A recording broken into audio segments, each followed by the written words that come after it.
Aujourd'hui, le Seigneur t'invite à le laisser changer ton regard.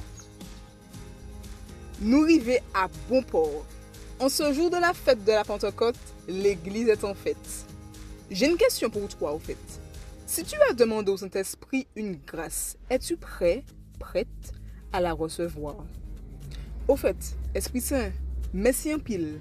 Merci pour les jeunes et les recommençants qui ont reçu le sacrement de la confirmation. Je prie qu'elle ait le désir de toujours faire ce que tu souhaites et de ne pas pécher contre toi. Merci aussi pour tous les frères et sœurs qui sont et qui vont se décider à recevoir ce beau sacrement. Oui, parce que ce sacrement de confirmation nous fait la grâce de devenir et d'être adultes dans la foi. Parce que nous ne devons pas être tout le temps des bébés spirituels. Eh bien oui, il faut nous prendre en main. De la même façon que quand nous étions bébés et enfants, nos parents nous baignaient et nous accompagnaient, eh bien, vient l'âge où on devient autonome. C'est pareil. Que tu sois enfant, jeune adulte, bon Dieu besoin.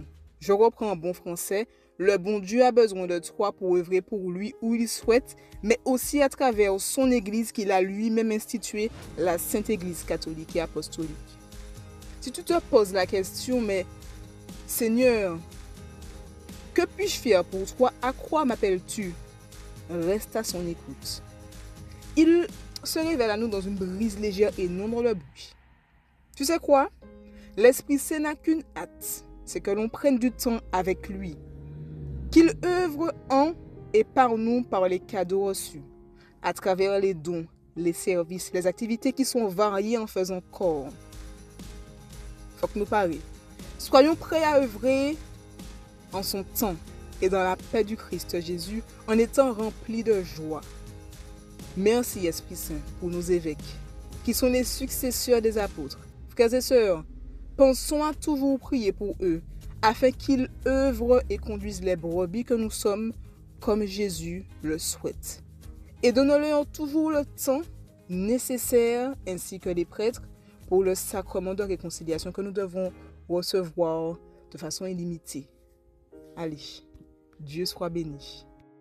Jésus te souffle le Saint-Esprit pour te libérer de tous tes enfermements, un moment de peur, d'inquiétude, de tout ce qui t'empêche d'avancer, tout ce qui t'empêche de croire en toi. Tomber tous ces filtres, ces faux filtres, ces fausses images de toi qui ne sont pas toi. Te libère de toutes ces gênes, de tout ce qui t'empêche d'être vraiment avec lui. Toutes ces peurs du lendemain, ces peurs de ne pas réussir, ces peurs du découragement. Il te renforce, te rend homme libre. L'Esprit Saint te rend libre.